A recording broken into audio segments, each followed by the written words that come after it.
لا إله إلا الله وحده لا شريك له وأشهد أن محمدا عبده ورسوله اللهم صل على محمد وعلى آل محمد كما صليت على إبراهيم وعلى آل إبراهيم إنك حميد مجيد اللهم بارك على محمد وعلى آل محمد كما باركت على إبراهيم وعلى آل إبراهيم إنك حميد مجيد أما بعد فأعوذ بالله السميع العليم من الشيطان الرجيم من همزه ونفخه ونفسه بسم الله الرحمن الرحيم من عمل صالحا من ذكر أو أنثى وهو مؤمن فلنحيينه حياة طيبة ولنجزينهم أجرهم بأحسن ما كانوا يعملون۔ احباب گرامی، آپ کافی دیر سے علماء کرام کے خطابات اور شعراء کرام کا کلام سن رہے ہیں۔ اللہ تعالی ہمارا یہاں پہ جمع ہونا اپنی بارگاہ میں قبول و منظور فرمائے۔ آج کا جو ہمارا پروگرام تھا، تزکیہ نفس پروگرام، نفس کو پاک کرنا، صاف کرنا، نبی کریم صلی اللہ علیہ وسلم کی بعثت کے مقاصد جو قرآن مجید میں بیان ہوئے وہ چار ہیں۔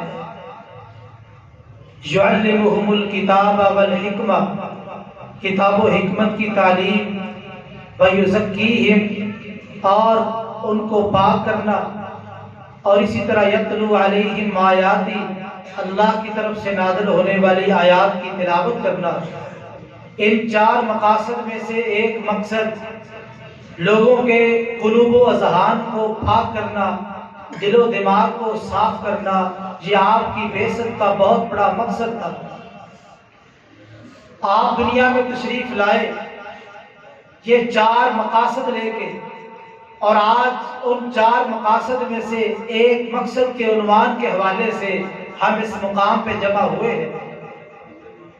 ہر انسان کے اندر خیر بھی موجود ہے، شر بھی موجود ہے۔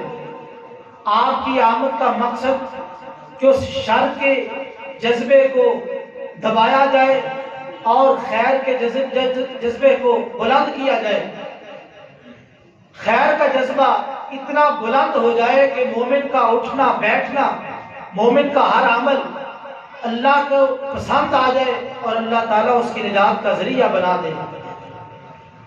آئیے ہم اسی تزکیہ نفس کا جو سب سے بڑا مقصد ہے کہ لوگوں کی زندگی کا ہر لمحہ ایسا بن جائے کہ وہ اللہ کو پسند آ جائے، وہ چلے تب اللہ کو پسند ہو، وہ مجلس میں آئے تب اللہ کو پسند ہو، وہ نماز پڑھے آسمان والا رب خوش ہو جائے، ان کے ایک ایک عمل پہ اللہ خوش ہو جائے۔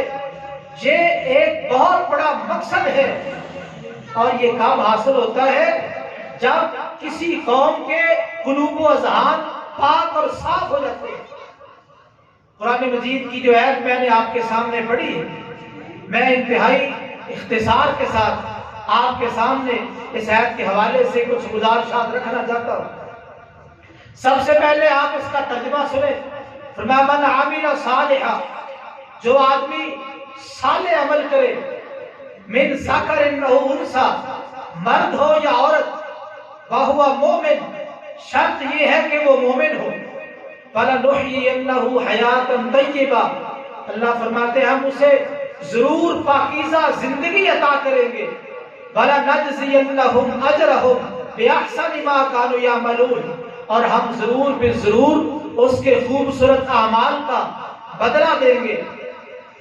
سب سے پہلی بات من عمل صالحا، جو آدمی صالح عمل کرے۔ آئیے ایک سوال آپ احباب سے کرتا ہوں، ہم دنیا میں عمل کرتے ہیں تو یہ عمل اصل ہے یا صالح ہونا اصل ہے؟ عمل اصل ہے یا صالح ہونا اصل ہے؟ تو اس کا جواب میں ہی دے رہا ہوں، عمل اصل نہیں ہے بلکہ اصل صالح ہونا ہے۔ اللہ نے قرآن مجید میں ایمان کے بعد صالح عمل کا تقاضا کیا ہے۔ وَبَشِّرِ الَّذِينَ آمَنُوا وَعَمِلُوا الصَّالِحَاتِ، ایمان والوں کو بشارت دے دو اور اس کے بعد صالح عمل کرنے والوں کو بشارت دے دو۔ اور ایمان کے بعد جتنے بھی اعمال ہیں، نماز ہے، روزہ ہے، حج ہے، زکوٰۃ ہے، صدقہ خیرات ہے، جہاد ہے، دعوت و تبلیغ ہے، ایک ایک عمل اگر اس کی بنیاد ہے تو وہ عمل صالح ہے۔ اگر ہمارا ہر عمل عمل صالح بڑھے گا تو ہماری نجات کا ذریعہ ہے، اگر عمل صالح نہیں ہے تو یاد رکھیے بڑے سے بڑا عمل بھی رائے گاں اور بیکار ہے۔ امام منذری علیہ الرحمہ الترغیب و ترہیب کے اندر ایک حدیث نقل کرتے ہیں اور یہ صحیح حدیث ہے۔ شیخ البانی علیہ الرحمہ نے اس حدیث کو صحیح کہا ہے۔ فرماتے ہیں ان الرجل لیصلی 60 سنہ وما تقبل له صلاۃ، بس اوقات بندہ 60 سال تک نماز پڑھتا ہے، 60 سال، سردیوں میں، گرمیوں میں، سارے موسم آئے، اس نے 60 سال تک اللہ کے سامنے سجدے کیے، رکوع کیے، نمازیں پڑھی ہے، وما تقبل له صلاۃ، نتیجہ کیا ہے؟ اس کی ایک نماز بھی اللہ کی بارگاہ میں درجہ قبولیت کو نہیں پہنچی، ایک نماز بھی قبول نہیں ہے۔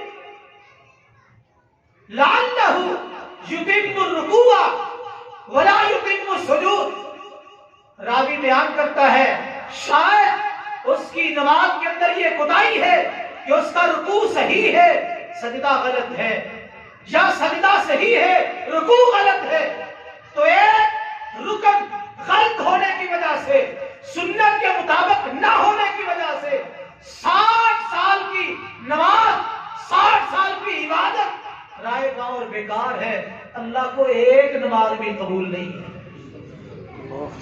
اب 60 سال عمل ہے، 60 سال کی نمازیں ہیں، لیکن یہ نمازیں اللہ کو قبول نہیں ہے۔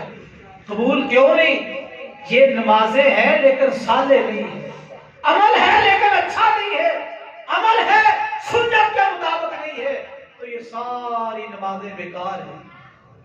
صحیح بخاری کی ایک حدیث ہے، ابو وائل رحمہ اللہ کہتے ہیں کہ حذیفہ بن یمان رضی اللہ تعالی عنہ صحابی رسول نے ایک بندے کو دیکھا، وہ نماز پڑھ رہا تھا، جب اس نے نماز کو مکمل کیا، نماز کیسی تھی؟ لا یتم الرکوع ولا السجود، نہ رکوع صحیح ہے نہ سجدہ صحیح، رکوع بھی خراب، سجدہ بھی خراب۔ خراب ہونے کا کیا معنی؟ سنت کے مطابق نہیں ہے، آپ کے طریقے کے مطابق نہیں ہے، حضور کا طریقہ چھوڑ کے اپنی من مرضی سے رکوع سجدہ کر رہا ہے۔ جب نماز پوری ہوئی، حذیفہ بن یمان نے پوچھا جو آپ نے نماز پڑھی ہے کتنے سال ہو گئے ایسی نماز پڑھتے ہوئے؟ کہتا 40 سال ہو گئے۔ کتنے سال؟ 40 سال سے ایسی نماز پڑھ رہا ہوں۔ تو حذیفہ بن یمان رضی اللہ تعالیٰ عنہ کیا کہتے ہیں؟ ما صلیتا، وہ 40 سال سے نماز پڑھ رہا ہے اور حذیفہ بن یمان کہتے ہیں ما صلیتا، تو نے ایک نماز بھی نہیں پڑھی۔ اور ابو وائل کہتے ہیں وَأَحْسِبُهُ، میرا خیال ہے حذیفہ بن یمان نے یہ بھی کہا تھا لو مت علی ھذا مت علی غیر سنت محمد صلی اللہ علیہ وسلم، اگر اس وقت تیری موت واقع ہو جائے تو تیری موت محمد صلی اللہ علیہ وسلم کی سنت پر نہیں ہوگی۔ 40 سال سے نماز پڑھ رہا ہے، رکوع اور سجدہ صحیح نہیں، صحابی رسول کا فتویٰ کیا ہے؟ تیری ایک نماز بھی قبول نہیں ہے، تیری موت نبی کریم صلی اللہ علیہ وسلم کی سنت پہ نہیں ہوگی۔ اگر اس وقت تو فوت ہو جائے، تھوڑا سا آگے چلیے، مسجد نبوی ہے، امام الانبیاء محمد رسول اللہ صلی اللہ علیہ وسلم مسجد میں موجود ہے، آپ نماز پڑھا چکے ہیں، خلاد بن رافع صحابی رسول ہے، یہ مسجد میں آئے، آگے نماز پڑھی، نماز پڑھ کے حضور کو سلام کیا، آپ نے کیا فرمایا؟ ارجع فصلی فإنک لم تصلی، جا نماز پڑھ، تو نے نماز نہیں پڑھی۔ یہ دوبارہ گئے، جا کے نماز پڑھی، نماز پڑھ کے پھر آ کے سلام پیش کیا، حضور نے وہی بات کہی، ارجع فصلی فإنک لم تصلی، جا نماز پڑھ، تو نے نماز نہیں پڑھی۔ اس نے دوبارہ پڑھی، 3 بار نماز پڑھی، 3 بار۔ حضور نے پھر فرمایا جا نماز پڑھ، تو نے نماز نہیں پڑھی۔ کہتا حضرت اس سے بہتر نماز میں نہیں پڑھ سکتا، جو مجھے طریقہ آتا تھا میں نے پڑھ دی ہے، میری نماز میں جو کوتاہی غلطی اور کمی ہے مجھے بتا دیجیے۔ آپ نے اس کو بٹھایا، نماز کا طریقہ سمجھایا، اٹھائیے صحیح بخاری، ایک سنت اس کی نماز میں موجود نہیں، ایک سنت۔ آج لوگ باتیں کرتے ہیں، سوال پوچھتے ہیں، سورہ فاتحہ کے بغیر نماز ہوتی ہے یا نہیں؟ رفع الیدین کے بغیر نماز ہوتی ہے یا نہیں؟ آمین کے بغیر نماز ہوتی ہے یا نہیں؟ ایک سنت رہ گئی۔ سنت کیا ہے؟ اس کی نماز میں سکون نہیں تھا، اطمینان نہیں تھا۔ حضور نے کیا فرمایا؟ اللہ اکبر، حضور نے فرمایا ایک سنت رہ گئی، فرمایا فإنک لم تصلی، تو نے نماز نہیں پڑھی۔ ایک سنت رہ جانے پہ، اور سنیو اہل حدیثوں، اپنے منہج کو پہچانو، اپنے مشن کو پہچانو۔ عمل مقصود نہیں ہے، مقصود صالح عمل ہے۔ صالح عمل کسے کہتے ہیں؟ حافظ ابن قیم رحمہ اللہ صالح عمل کی تفسیر کرتے ہیں، فالعمل الصالح هو خال من الرياء والمقید بالسنہ۔ صالح عمل وہ ہوتا ہے جو ریاکاری سے خالی ہو، دکھلاوے سے خالی ہو، شہرت سے خالی ہو، تو خالصتاً اللہ کی رضا کے لیے، اللہ کی محبت میں عمل کیا جائے۔ والمقید بالسنہ، اور سنت کے ساتھ جڑا ہو، سنت کے ساتھ ملا ہو، متصل ہو، وہ عمل صالح ہوتا ہے۔ پتہ یہ چلا صالح عمل وہ ہے جو ریاکاری سے خالی ہو۔ کیا مانا؟ اس کے اندر اخلاص ہو، خالصتاً اللہ کی رضا کے لیے وہ عمل کیا جائے، غیر اللہ کے لیے عمل نہ ہو۔ اور سنت کے ساتھ مقید ہو، کیا مانا؟ بدعت والا عمل نہ ہو، لوگوں کا بنایا ہوا عمل نہ ہو، عمل وہ ہو جس پر کائنات کے امام محمد رسول اللہ صلی اللہ علیہ وسلم کی مہر لگی ہو۔ من عمل عملا لیس علیہ امرنا فہو رد، جو آدمی ایسا عمل لائے گا جس پر اللہ کے رسول کی مہر نہیں، آپ کا ٹھپا نہیں، فہو رد، عمل خوبصورت کیوں نہیں، بڑا کیوں نہیں، عزیز کیوں نہیں، بہترین کیوں نہیں، فہو رد، وہ مردود ہے، اللہ اس کی طرف جھانکے گے نہیں۔ پتہ یہ چلا کہ عمل کے اندر اخلاص ہو اور سنت والا طریقہ ہو، تب یہ عمل قابل قبول ہے۔ اگر اخلاص نہیں، سنت نہیں، تو یہ عمل قابل قبول نہیں ہے۔ دوسرے الفاظ میں یہی بات، خالص عمل وہ ہے، صالح عمل وہ ہے جو شرک سے بھی پاک ہو، بدعت سے بھی پاک ہو۔ صالح عمل کسے کہتے ہیں؟ جو شرک سے بھی پاک ہو، بدعت سے بھی پاک ہو، صاف ستھرا عمل، پاکیزہ عمل۔ اللہ اس کو پسند کرتے، ہر عمل کو اللہ پسند نہیں کرتے۔ کیوں؟ جو نیک عمل ہوتا ہے، صالح عمل ہوتا ہے، اس کا ایک اپنا اثر ہوتا ہے، ہر چیز کا اثر ہے۔ یہ پھلوں کے اندر ذائقے ہیں، کھانوں کے اندر ذائقے ہیں، سبزیوں کے اپنے ذائقے ہیں، ہر چیز کا ذائقہ ہے۔ اسی طرح جو نیک عمل ہے اس کا اپنا اثر، جو برا عمل ہے اس کا اپنا اثر۔ دلیل نبی پاک کی یہ حدیث ہے، صحیح بخاری کی حدیث۔ نبی کریم صلی اللہ علیہ وسلم نے کیا فرمایا؟ ابو قتادہ رضی اللہ تعالیٰ عنہ بیان کرتے ہیں، ہم رسول اللہ صلی اللہ علیہ وسلم کے پاس موجود تھے، فمر علیہ بجنازہ، ایک جنازہ وہاں سے گزارا گیا، حضور نے فرمایا مستریح او مستراح من، یہ جنازہ مستریح ہے یا مستراح من ہو؟ پوچھا حضور مستریح اور مستراح منوں کا کیا معنی ہے؟ ہم اس کا معنی نہیں سمجھ سکے، اس کا معنی بتائیے۔ نبی کریم صلی اللہ علیہ وسلم نے وضاحت کی، فالعبد الصالح، جو نیک بندہ ہے، یستریح من نصب الدنیا وہمھا الی رحمت اللہ، جو صالح بندہ ہے، نیک بندہ ہے، وہ دنیا کی مصیبتوں سے، پریشانیوں سے، دکھوں سے، تکلیفوں سے اللہ کی رحمت کی طرف منتقل ہویا جا رہا ہے، اللہ کی رحمت کی طرف جا رہا ہے۔ دنیا کے اندر مصائب ہی مصائب اور باہر سکون ہی سکون۔ فالعبد الصالح، نیک بندہ اپنے نیک اعمال کی بنیاد پہ سکون پا کے آخرت کی طرف چلا گیا ہے، یہ نیک عمل کا فائدہ ہے۔ والمستراح من، یہ کسے کہتے ہیں؟ والعبد الفاجر یستریح منہ العباد والبلاد والشجر والدواب، اور جو فاجر بندہ ہے، جو فاسق ہے، اس سے لوگ آرام پا لیتے ہیں، شہر آرام پا لیتے ہیں، درخت آرام پا لیتے ہیں، چوپائے آرام پا لیتے ہیں۔ فاجر پورے معاشرے پر بوجھ ہوتا ہے۔ ہاں قاتل معاشرے پر بوجھ ہے، زانی معاشرے پر بوجھ ہے، چور معاشرے پر بوجھ ہے، خائن معاشرے پر بوجھ ہے، مشرک معاشرے پر بوجھ ہے، بدعی معاشرے پر بوجھ ہے۔ پتہ نہیں ان کے گناہوں کی وجہ سے اللہ کی کتنی رحمتیں رکی ہوئی ہے۔ یہ اٹھا بندوں کو سکون ہوا، یہ اٹھا شہر کے لوگوں کو سکون ہوا، یہ بات ہوا درختوں کو سکون ہوا۔ درخت بھی اس فاجر بندے کے فجور کی وجہ سے پریشان ہے، درخت پریشان ہے۔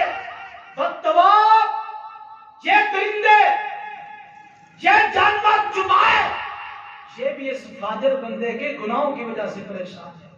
اللہ کی رحمتیں رکی ہوئی ہے، اس کا فضل و کرم رکا ہوا ہے۔ یہ بندہ انتقال کر گیا، دنیا سے چلا گیا، ان ساری چیزوں کو سکون مل گیا۔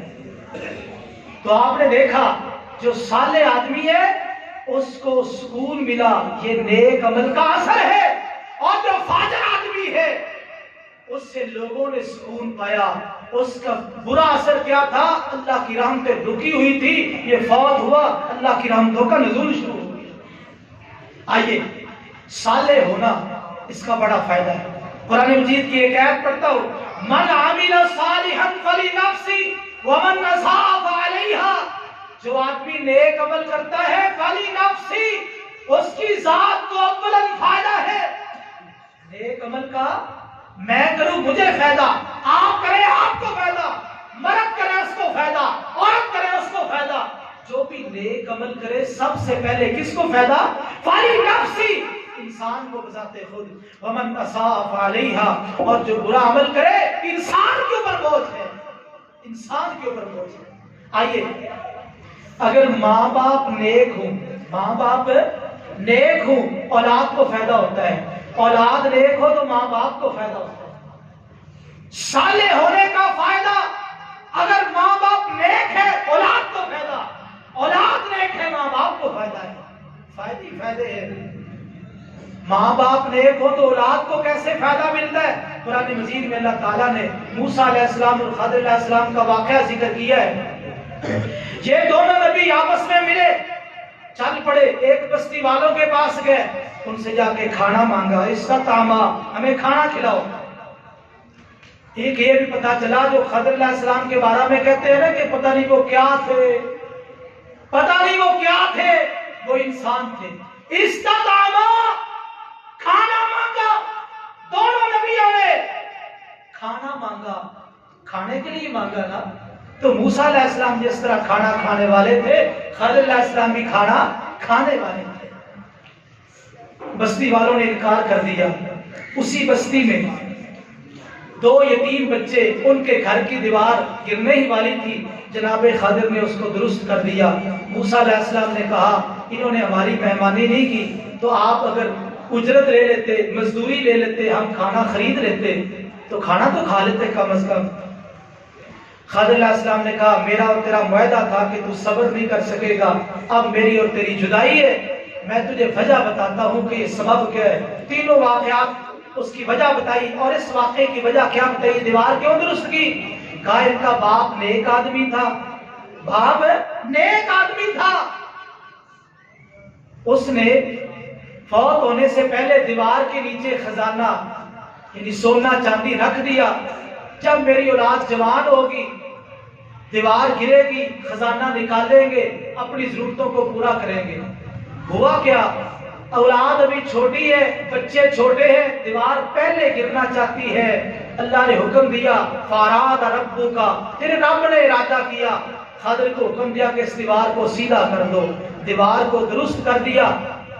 اب دیکھیے 2 نبیوں سے اللہ تعالیٰ نے وہ دیوار درست کروائی۔ خضر علیہ السلام نے دیوار درست کی، سبب کیا تھا؟ کانا ابوہما صالحا، ان یتیم بچوں کا باپ کیا تھا؟ نیک تھا۔ اس نیکی کی بنیاد پہ وہ قبر میں پہنچ چکا، لیکن اس نیکی کی بنیاد پہ اس کے یتیم بچوں کو فائدہ مل رہا۔ تو اگر نیک بن جائے، صالح بن جائے، رب کعبہ کی قسم تو زندہ ہو چاہو ہو جائے، تیری اولاد کا محافظ تیرا رب ہوگا، اور جس کا محافظ فاللہ خیر حافظا وہو ارحم الراحمین، دنیا میں جتنے بھی محافظ ہیں سب سے بڑھ کے اگر کوئی محافظ ہے تو میرا اللہ ہے۔ اور اگر اولاد نیک ہو تو ماں باپ کو فائدہ ہے۔ صحیح بخاری کی حدیث ہے، نبی کریم صلی اللہ علیہ وسلم نے فرمایا اذا مات الانسان، جب کوئی انسان فوت ہو جائے، انقطع عنہ اعمالہ، تو اعمال کا سلسلہ منقطع ہو جاتا ہے، اعمال کا سلسلہ ٹوٹ جاتا ہے۔ فوت ہونے والا نہ کوئی اچھا عمل کر سکتا ہے نہ برا، اعمال کا سلسلہ ختم۔ ہاں 3 قسم کے عمل جاری رہتے ہیں، الا من ثلاثۃ صدقۃ جاریہ، جاری رہنے والا صدقہ، مسجد بنا دی تا دیر سلسلہ جاری رہا، جو ثواب پہنچتا رہا، مسجد میں کوئی ایسا کام کروایا تا دیر لوگوں کو فائدہ مل رہا ہے، یہ اجر و ثواب جاری و ساری ہے۔ اس کے علاوہ کوئی ایسا کام جو بھی جاری و ساری ہے، اس کا فائدہ لوگوں کو مل رہا ہے، اس بنا پہ قبر میں بھی اجر و ثواب مل رہا ہے۔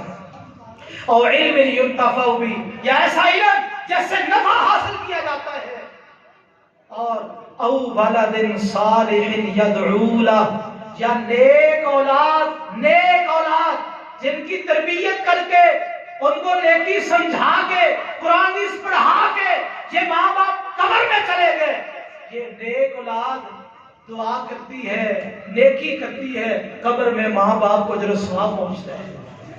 اس حدیث کے آغاز میں تھوڑا سا غور کریں، اذا مات الانسان انقطع عنہ عملہ، اللہ کے رسول نے فرمایا جب انسان فوت ہو جائے تو اعمال کا سلسلہ منقطع ہو جاتا ہے، ٹوٹ جاتا ہے۔ آج ہم دیکھتے ہیں ہمارے معاشرے میں ایک عقیدہ پایا جاتا ہے کہ جو مردے ہوتے ہیں وہ دنیا کے اندر تصرف کرتے ہیں، کسی کو پیر صاحب بیٹا دے رہے ہیں، کسی کو بیٹی دے رہے ہیں، کسی کو رزق دے رہے ہیں، کسی کو شفا دے رہے ہیں۔ حضور نے کیا فرمایا؟ انقطع عنہ اعمالہ، مرنے والا، قبر میں جانے والا جو میت ہے وہ عمل نہیں کر سکتا، اور میرا تیرا عقیدہ یہ ہو کہ وہ عمل کر سکتا ہے۔ اے اولاد دینا عمل کوئی نہیں ہے، شفا دینا عمل نہیں ہے، رزق دینا عمل نہیں ہے، یہ سارے اعمال ہیں۔ اور حضور نے فرمایا انقطع عنہ عملہ، اب بندے اور اس کے اعمال کے درمیان انقطاع واقع ہوا، اب یہ کوئی عمل نہیں کر سکتا، نہ اچھا کر سکتا ہے نہ برا کر سکتا ہے۔ جب حضور نے فرما دیا، اس کے بعد یہ عقیدہ رکھنا کہ مردے ہمیں فائدہ پہنچاتے ہیں اور مردے ہماری مشکل کشائی کرتے ہیں، تو میرا خیال حدیث کے خلاف عقیدہ رکھنا ایک عقل مند انسان کا کام نہیں۔ اور یہ ربیع الثانی ہے، ربیع الثانی میں آپ کو پتا ہوگا پیر عبد القادر جیلانی علیہ رحمہ 11 ربیع الثانی کو فوت ہوئے تھے. شاید کسی بھائی کے علم، اسی لیے یہ بڑی 11ویں شریف اسی مہینے میں ہوتی نا، بڑی 11ویں شریف. شاید کسی نے منظر دیکھا ہو، بڑی 11ویں شریف والے دن بڑی بسیں وہاں موجود تھی اور بڑا رش تھا. بڑی 11ویں شریف، پیران پیر جن کو غوث عالم کہا جاتا ہے، میں ان کا صرف ایک پیغام بھی آپ کے سامنے رکھنا چاہتا ہوں تاکہ پتا چلے کہ پیران پیر ان کا نظریہ، ان کا عقیدہ کیا تھا، انہوں نے اپنے ماننے والوں کو کیا تعلیم دی ہے. اور یہ بات علی بصیرت کہہ رہا ہوں، یہ تفسیر کا وقت نہیں. پیر عبد القادر جیلانی علیہ رحمہ کتاب و سنت کے پابند تھے، کتاب و سنت کو ماننے والے تھے اور امت کو بھی یہی پیغام دیا ہے، کتاب و سنت کو اپنا امام بنا لو. لوگوں، تمہاری سلامتی اسی بات میں ہے، کتاب و سنت کو پکڑ لو اور اس کو تھام لو. اور فرماتے ہیں وَبِهِمَا يَرْتَقِي الْعَبْدُ إِلَى الْوِلَایَةِ. لوگوں، اگر اللہ کا ولی بننا چاہتے ہو، دنیا کے سارے سلسلے چھوڑ دو. اللہ کا ولی بننا چاہتے ہو، کتاب و سنت کو تھام لو.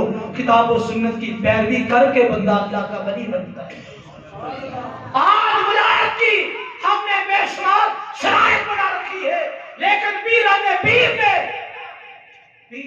پیر نے بنیاد الطالبین کے اندر یہ مسئلہ آج سے کتنے سو سال پہلے حل کر دیا. لوگوں، اللہ کا دوست بننا ہے، اللہ کا ولی بننا ہے، کتاب و سنت کی پیروی کرو. کتاب و سنت کی پیروی. ایک قول پیر صاحب کیا فرماتے ہیں اپنی کتاب فتوح الغیب میں، علیک بتقوی اللہ، اے میرے ساتھ پیار کرنے والے، میری کتاب کو پڑھنے والے، میری کتاب کو تھامنے والے، علیک بتقوی اللہ، اللہ کے تقوی کو لازم کر لے، اللہ کے ڈر کو لازم کر لے. ولا تخف احدا سوى اللہ، ہے میری کتاب کو پڑھنے والے، اللہ کے سوا کسی سے نہ ڈرنا. اللہ کے سوا کسی کا ڈر اپنے دل میں نہ بٹھانا. ولا ترجوه احدا سوى اللہ، اللہ کے سوا کسی سے امید نہ رکھنا. اور غیروں سے امیدیں وابستہ کرنے والوں، سنو پیران پیر کا پیغام. ولا ترجوه احدا سوى اللہ، اللہ کے سوا کسی پہ امید نہ رکھنا. وکل الحوائج الی اللہ، اپنی ساری ضرورتیں کدھر رکھنی ہے؟ اللہ کے سامنے. اور آگے کیا فرمایا؟ ولا تعتمد الا علیہ. اور میری کتاب کو پڑھنے والے، تو نے جب بھی بھروسہ کرنا ہے تو اللہ کی ذات پہ بھروسہ کرنا ہے. ولا تثق بأحد غیر اللہ، اللہ کو چھوڑ کے کسی غیر اللہ پہ اعتماد نہ کرنا، مارا جائے گا. اور آخری بات کہتے وَاطْلُبْ جَمِيعًا مِنْهُ، جو بھی مانگنا ہے، جو بھی مانگنا ہے، جمیعہ، جو بھی مانگنا ہے، چھوٹی چیز ہے، بڑی چیز ہے، جو بھی مانگنا ہے، وَاطْلُبْ جَمِيعًا مِنْهُ، کس سے مانگے؟ اللہ سے مانگ. آگے کیا فرماتے ہیں؟ التوحید، التوحید، التوحید. لوگوں، یہ توحید ہے، یہ توحید ہے. اللہ سے مانگنا توحید ہے، اللہ پہ امیدیں رکھنا توحید ہے، ساری ضرورتیں اس کے سامنے رکھنا توحید ہے، اس سے سب کچھ مانگنا توحید ہے. اس توحید کو لازم پکڑ لو. 2 مرتبہ توحید کا کلمہ ذکر کر کے امام صاحب نے، پیر عبد القادر جیلانی علیہ رحمہ نے دنیا کو پیغام دیا ہے. کل کوئی آنے والا دنیا کو دھوکہ نہ دے سکے کہ لوگوں، جو کتاب و سنت کا منہج، جو تمام انبیاء کا منہج توحید ہے، میں بھی امت کو اور اپنے ماننے والوں کو، چاہنے والوں کو وہی پیغام دے کے جا رہا ہوں. اور ایمانداری سے بتائیے، اتنا واضح قول ہونے کے بعد چھوٹی 11ویں بڑی 11ویں کا تصور اسلام کے اندر رہ جاتا ہے؟ کوئی تصور نہیں ہے. اور یاد رکھیے، یہ عمل صالح نہیں ہے، یہ بدعت ہے. اور غیر اللہ کے لیے کوئی بھی نظر و نیاز، یہ حرام ہے، یہ عمل صالح نہیں ہے. جو مومن آدمی ہے وہ ایسا عمل کبھی نہیں کر سکتا. آئیے، اللہ نے فرمایا من عمل صالحا من ذکر او انثى، مرد ہو عورت ہو، جو بھی نیک عمل کرے، مرد ہو عورت ہو، دونوں کا ذکر آیا. شیخ ابن عاشور ایک مفسر ہے، وہ کہتے ہیں کہ جو اسلامی احکام ہے اس میں مرد اور عورت برابر ہے، مرد اور عورت برابر، نماز دونوں کے لیے، روزہ دونوں کے لیے، حج دونوں کے لیے، عمرہ دونوں کے لیے، صدقہ خیرات دونوں کے لیے۔ تو اسلام کے جو احکام مرد عورت اس میں برابر ہے۔ وَهُوَ مُؤْمِنٌ، بندہ مومن ہو۔ عمل صالح کب فائدہ دے گا؟ جب ایمان ہو، ایمان ہو، اور ایمان بھی وہ ہو جو صحابہ جیسا ہو۔ فَإِنْ آمَنُوا بِمِثْلِ مَا آمَنْتُمْ بِهِ فَقَدِ اهْتَدَوْا، ایمان بھی صحابہ جیسا ہو، تب قابل اعتبار ہے، تب اللہ کے ہاں مقبول ہے۔ اللہ فرماتے ہیں فَلَنُحْيِيَنَّهُ حَيَاةً طَيِّبَةً، جو لوگ صالح عمل کرے ہم انہیں ضرور بے ضرور پاکیزہ زندگی عطا کریں گے۔ کون سی زندگی؟ پاکیزہ زندگی عطا کریں گے۔ یہ رونے دھونے والی زندگی نہیں، چیخنے چلانے والی زندگی نہیں، لان تان والی زندگی نہیں، پاکیزہ زندگی عطا کریں گے۔ پاکیزہ زندگی کسے کہتے ہیں؟ پاکیزہ زندگی کہتے ہیں مال زیادہ مل جائے تو اترائے نہ، مال زیادہ مل جائے تو اترائے نہ، مال تھوڑا ملا ہے تو گھبرائے نہ۔ یہ پاکیزہ زندگی ہے۔ زیادہ ملے متکبر نہ بنے، سرکش نہ بنے، جابر نہ بنے، ظالم نہ بنے۔ تھوڑا ملا ہے تو گھبرائے نہ، اسی پہ راضی ہو جائے، اللہ جو میرے مقدر میں تھا، جو میری تقسیم میں تھا، تو نے مجھے عطا کر دیا، میں اس پہ راضی ہوں۔ رضیت باللہ ربا وبالاسلام دینا وبمحمد نبیا، میں اللہ کے رب ہونے پہ راضی، محمد صلی اللہ علیہ وسلم کی رسالت پہ راضی، اور میں دین اسلام پہ راضی، اللہ کی تقسیم پہ راضی ہو جائے۔ آئیے جناب علی رضی اللہ تعالیٰ عنہ سے پوچھ لیتے ہیں۔ حضرت چلے گئے، ایک بات میرے ذہن میں آ رہی تھی، میں ان کو ایسے بتاؤں گا کسی ذریعے سے۔ وہ علی پاک بار بار کہہ رہے تھے، جبکہ علی رضی اللہ تعالیٰ عنہ کہنا چاہیے۔ کیا کہنا چاہیے؟ علی رضی اللہ تعالیٰ عنہ، ان کے لیے دعا کرنی چاہیے۔ ہمارا جو عقیدہ ہے سارے صحابہ ہی پاک ہیں، سارے صحابہ ہی پاک ہیں، ہمارے نبی بھی پاک ہے، اس لیے خاص ایک بندے کو پاک پاک کہنا یہ اتنا مستحسن نہیں۔ میں انشاءاللہ ضرور کسی ذریعے سے ان تک یہ پیغام پہنچاؤں گا، کیونکہ علی پاک جب کہا جائے گا تو جو ان کے لیے ہم نے دعا کرنی ہے رضی اللہ عنہ رہ جائے گی، اور آپ نے اندازہ بھی لگایا کہ وہ دعا رہتی گئی۔ حالانکہ ہمیں ادب کیا سکھایا گیا صحابہ کے بارے میں؟ جب بھی صحابی کا نام ہے کیا کہنا ہے؟ رضی اللہ عنہم ورضوا عنہ۔ جناب علی رضی اللہ عنہ سے پوچھ لیتے ہیں حیات طیبہ کسے کہتے ہیں؟ تفسیر طبری میں امام طبری علیہ الرحمہ نقل کرتے ہیں حیات طیبہ سے مراد جناب علی کہتے ہیں رضی اللہ تعالیٰ عنہ القنوت، قناعت ہے۔ قناعت کسے کہتے ہیں؟ چلیے پہلے اس کی فضیلت پہ ایک حدیث پڑھتے ہیں، اس کے بعد قناعت کی وضاحت کرتے ہیں۔ نبی کریم صلی اللہ علیہ وسلم نے فرمایا قد افلح، وہ بندہ کامیاب ہو گیا، من اسلم، جو بندہ مسلمان ہو گیا، جو بندہ مسلمان ہو گیا وہ بندہ کامیاب ہے، جو اسلام لے آیا۔ جو آج ہمیں قدر نہیں ہے نا، مسلمانوں کے گھر میں پیدا ہوئے ہیں، ہم نے جستجو نہیں کی، ہم نے محنت نہیں کی، یا عبد الوارث گیل صاحب آتے ہیں جو عیسائیوں سے مسلمان ہوئے، تو ان کا درد کبھی آپ نے دیکھا ہے؟ اور جو عیسائیت کو چھوڑ کے مسلمان ہوئے انہیں اسلام کی قدر ہے۔ آج میں اور تو مسلمانوں کے گھر میں پیدا ہو کے ہم بڑے خوش ہیں، ہمیں اسلام کی قدر اور اہمیت کا اندازہ نہیں۔ اسلام کی قدر کا پتہ چلے گا قیامت والے دن، جب مسلمانوں کو انعام ملیں گے، اعزاز ملیں گے، اکرام ملے گا، جنت کا داخلہ ملے گا۔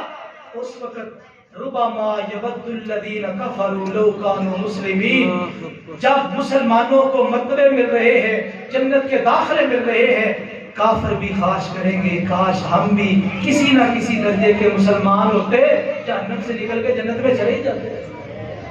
اس وقت پتہ چلے گا من اسلم ورزق کفافا۔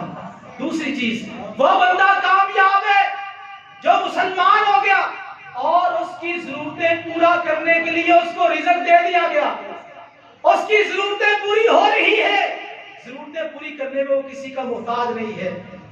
اور تیسری بات وَقَنَّعَهُ اللَّهُ بِمَا آتَى، جتنا کچھ اللہ نے دیا ہے اللہ نے اس کو قانع بنا دیا ہے. اللہ نے قانع، وہ قناعت کرنے والا ہے. قناعت کسے کہتے ہیں؟ آئیے اس کی وضاحت کرتا ہوں.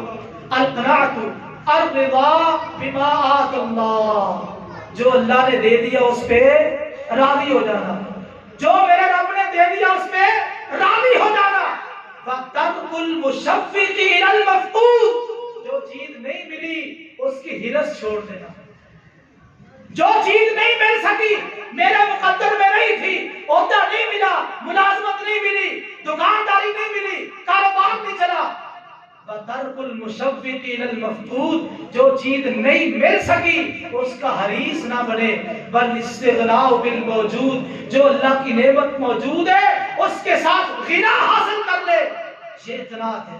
جو اللہ نے دیا اس پہ راضی ہو جائے، اور جو چیز موجود نہیں اس کی ہرس چھوڑ دے، اور جو چیز موجود ہے اس کے ساتھ غنا حاصل کرے، کسی کے سامنے ہاتھ نہ پھیلائے. حیدرآباد ہندوستان کا ایک شہر ہے، وہاں کسی زمانے میں جو اس شہر کا ذمہ دار تھا اس کو پتا چلا کہ ایک فارسی کا شاعر ہے تو بڑا اچھا آدمی ہے، کیوں نہ ہو میں اپنے علاقے میں اس کو بلاؤں. اس نے اس کو خط لکھا کہ آپ میرے علاقے میں آ جائے، میں آپ کو بھاری تنخواہ دوں گا، یہاں رہے، یہاں کے لوگوں کو فائدہ پہنچائے. تو اس شاعر نے پتہ کیا جواب دیا؟ کہا تم مجھے دنیا کا لالچ دے کے اپنے علاقے میں بلاتے ہو، دنیا کا لالچ دے کے. میں نے تو اپنے پاؤں پہ قناعت کی مہندی لگا رکھی ہے. جس کے پاؤں پہ مہندی لگی ہو وہ چلتا نہیں.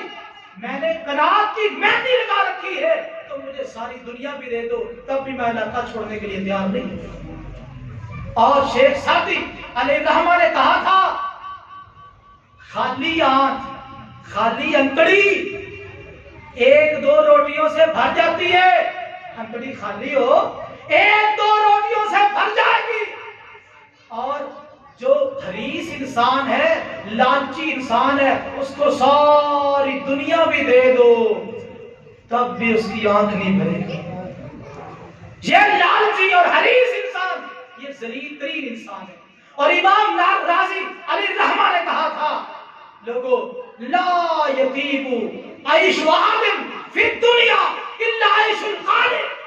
دنیا میں جتنے لوگ بھی زندگی بسر کر رہے ہیں سب سے بہترین زندگی، پیاری زندگی اگر کسی انسان کی دیکھنی ہے تو وہ انسان جو قناعت کرنے والا ہے، جو اللہ کی تقسیم پہ راضی ہو گیا، حریص نہیں ہے. بہتر کے لیے کوشش کرنا، محنت کرنا، جائز ذرائع کو اختیار کرنا، اس میں کوئی حرج نہیں ہے. یہ قانع انسان وہ ہوتا ہے جو اللہ کی تقسیم پہ راضی ہو جائے، اللہ کے شکوے نہ کرے، اور جو چیز نہیں ملی اس کی ہرس نہ کرے. ہرس اور ہے، محنت اور ہے. حریص انسان یہ اللہ کو پسند نہیں، اور حریص انسان تو اسلام کو بڑا نقصان پہنچانے والا ہے، دین کو بڑا نقصان پہنچانے والا ہے. ایک حدیث میں حضور نے فرمایا دو بھوکے بھیڑیے بکریوں کے ریوڑ میں چھوڑ دیے جائے وہ کتنا نقصان کریں گے. بھیڑیوں کو بھوک لگی ہو، بکریوں کا ریوڑ ہو، چرانے والا روکنے والا کوئی نہ ہو، کتنا نقصان کریں گے. کیا خیال ہے؟ یہ دو بھوکے بھیڑیے ایسے ریوڑ کا جس کا چرانے والا کوئی نہیں، جتنا نقصان کریں گے اس سے کہیں زیادہ وہ بندہ اپنے دین کا نقصان کرتا ہے جو حریص ہے اور دنیا کے اندر شہرت چاہتا ہے. حریص ہے اور شہرت کا متمنی ہے، یہ بندہ اتنا نقصان کرتا ہے دنیا میں کوئی بندہ اس کے نقصان کو پہنچ نہیں سکتا. اس لیے میرے بھائیوں، جو اللہ نے مجھے دیا میں راضی ہو جاؤں، جو آپ کو دیا آپ راضی ہو جائیں. یہ ہے قناعت والی زندگی، اور اسی کو پاکیزہ زندگی کہتے ہیں. اللہ کی تقسیم پہ راضی ہو جائے، شکوہ ہی نہ ہوگا. آخری بات وَلَنَجْزِيَنَّهُمْ أَجْرَهُمْ بِأَحْسَنِ مَا كَانُوا يَعْمَلُونَ. اللہ فرماتے ہیں ہم ان کو ان کے خوبصورت اعمال کا بدلہ دیں گے. احسن کا لفظ استعمال کیا، خوبصورت اعمال کا بدلہ ہوگا. اور خوبصورت اعمال کا اللہ بدلہ کیسے دیں گے؟ حدیث قدسی ہے، اللہ فرماتے ہیں عادت العبادی الصالحین، عادت العبادی الصالحین، میں نے اپنے نیک بندوں کے لیے وہ کچھ تیار کیا ہے ما لا عین رأت، جو آج تک کسی آنکھ نے دیکھا نہیں، ولا اذن سمعت، کسی کان نے آج تک ان نعمتوں کا تذکرہ نہیں سنا، ولا خطر علی قلب بشر، آج تک کسی دل پہ وہ کھٹکا تک نہیں محسوس ہوا۔ وہ نعمتیں جو جنت میں اللہ نے تیار کی ہے کن کے لیے ہیں؟ عادت العبادی الصالحین، کن کے لیے؟ صالحین کے لیے، جو صالح عمل کرنے والے ہیں، نیک عمل کرنے والے ہیں۔ صالح عمل کسے کہتے ہیں؟ جو شرک سے بھی پاک ہو، بدعت سے بھی پاک ہو، جس میں اللہ کی رضا ہو اور اس میں نبی کریم صلی اللہ علیہ وسلم کی سنت ہو، اور اس کے ساتھ یہ چیز بھی داخل کر لے، صالح عمل جو اللہ کی رضا کے لیے ہو، نبی کریم صلی اللہ علیہ وسلم کی سنت کے ساتھ جڑا ہو، اور صالح عمل کرنے کے بعد پھر دعا بھی ہو، صالح عمل کرنے کے بعد دعا بھی ہو۔ ایک مفسر نے بڑی خوبصورت بات ذکر کی ہے، کہتے ہیں کتنے لوگ دعائیں کرتے ہیں، لوگ دعائیں کرتے ہیں قبول نہیں ہوتی، دعائیں کرتے ہیں قبول نہیں ہوتی، بندے بڑے پریشان ہوتے ہیں۔ کہتے ہیں بنیادی خرابی کیا ہے؟ وہ دعا کرتے ہیں قبولیت کی دعا نہیں کرتے۔ یہ کہتے ہیں اللہ بیٹا دے دے، رزق دے دے، اولاد دے دے، شفا دے دے، دعا کرتے ضرور ہے، آخر میں یہ نہیں کہتے اللہ قبول بھی فرما، اللہ قبول بھی فرما۔ یہ نبیوں کی سنت ہے۔ ابراہیم علیہ السلام اور اسماعیل علیہ السلام نے جب بیت اللہ کو بنایا، بیت اللہ بنانے کے بعد ہاتھ اٹھا لے، کئی دعائیں کی۔ ایک دعا یہ کہ ربنا ربنا تقبل منا، اللہ یہ تیرا گھر بنایا، تو نے توفیق بخشی ہے، اب یہ ہمارا صالح عمل قبول فرما، ہمارا صالح عمل قبول فرما۔ تو آج کی گفتگو کا خلاصہ 3 چیزیں ہیں: عمل صالح جس میں اللہ کی رضا ہو، نبی کریم صلی اللہ علیہ وسلم کی سنت ہو، اور اس کے بعد قبولیت کی دعا بھی کی جائے۔ تو جو عمل اللہ کی بارگاہ میں قبول ہو گیا، وہ چھوٹا سا بھی ہو، چھوٹا سا، ہماری نظر میں چھوٹا ہے نا، میری اور تیری نگاہ چھوٹی ہے، ہماری عمل میں وہ عمل چھوٹا ہے، لیکن اللہ کو پسند آ جائے اللہ بخشش کا ذریعہ بنا دیتے ہیں۔ صحیح بخاری کی حدیث ہے، ایک فاشا عورت کتے کا بچہ بلک رہا ہے اور کنویں کے ساتھ مٹی کو چاٹ رہا ہے، اس نے اپنا دوپٹہ لیا، اپنا جوتا لیا اور کنویں کے اندر لٹکایا، پانی نکالا، کتے کے بچے کو پانی پلایا۔ آسمان والے رب کو یہ عمل پسند آ گیا، ایسا پسند آیا کہ اللہ تعالیٰ نے اس کی زندگی بھر کے سارے گناہ معاف کر دیے۔ عمل صالح ہو، چھوٹا، ہماری نظر میں چھوٹا بھی ہے۔ صحیح بخاری کی حدیث ہے، ایک بندہ فوت ہونے لگا، اس نے اپنی اولاد کو جمع کیا، کہا بتاؤ میں تمہارا کیسا باپ ہوں؟ تو بڑا اچھا باپ ہے، آپ نے ہمیں دنیا کے اندر جو بھی ضرورتیں تھی ساری ضرورتیں پوری کی ہے، کہا میری موت کا وقت آ رہا ہے، میرے ساتھ ایک پختہ وعدہ کرو، اگر تم واقعتاً میرے بیٹے ہو، مجھ سے محبت کرتے ہو، جب میں فوت ہو جاؤں میرے مرنے کے بعد لکڑیاں جمع کرنا، درمیان میں میری لاش رکھنا اور آگ لگا دینا، جلا دینا، اور جب ہڈیاں جو باقی بچ جائے ان کو لے کے پیس دینا، جب سخت ہوا کا دینا ہے ہوا میں اڑا دینا، دریا میں بہا دینا۔ اگر تم میری اولاد ہو، میری ذریت ہو، تو تم نے یہی کام کرو، پختہ وعدہ لیا۔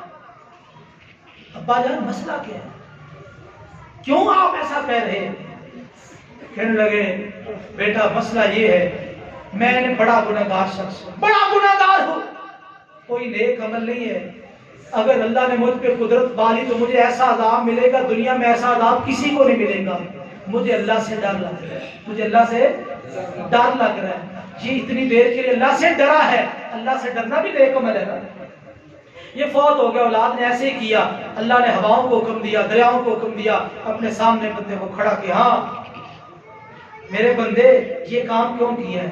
کہتے یا اللہ مخافت، تیرے ڈر کی وجہ سے، تیرے ڈر کی وجہ سے ایک لمحے کے لیے یہ رب سے ڈرا، اللہ تعالیٰ نے کہا جا میرے بندے میں نے تجھے معاف کر، زندگی کے سارے گناہوں پہ قلم پھیر دیا، اور میرے بھائیوں اس لیے جو بھی عمل کرو، نماز پڑھو سنت کے مطابق، اللہ کی رضا کے لیے صدقہ خیرات کرو، ایک ایک عمل تمہارا صالح ہونا چاہیے۔ یہ نہ تو ہم کہاں نبی کی سنت کا خیال کریں، نہیں نہیں نہیں نہیں نہیں، حضور کی سنت ہو اور امتی اس کا خیال نہ کرے، یہ کہاں لکھا ہے؟ تو ہم نے لقد کان لکم فی رسول اللہ اسوۃ حسنہ، اس میں یہی پیغام سنا ہے، پڑھا ہے، یقیناً تمہارے لیے رسول اللہ صلی اللہ علیہ وسلم کی زندگی میں ہی بہترین نمونہ ہے۔ تو میرے بھائیوں تمہارا ہر عمل صالح ہونا چاہیے، یہ کام تم شروع کر دو، اللہ تعالیٰ تمہیں پاکیزہ زندگی دنیا میں بھی عطا کریں گے، آخرت میں جنتوں کا وارث بنا دیں گے۔ اللہ سے دعا ہے کہ اللہ تعالیٰ ہمارا یہ آج سننا سنانا قبول فرمائے، عمل کی بھی توفیق نصیب فرمائے۔ جن دوستوں بھائیوں نے انتظام و انصرام کیے اللہ تعالیٰ ان کی محنت کاوش قبول فرمائے، اور ایسے بھی دیگر ہمیں دینی پروگرام سننے اور کرنے کی توفیق نصیب فرمائے۔ سبحان ربک رب العزت عما یصفون وسلام علی المرسلین والحمد للہ رب العالمین۔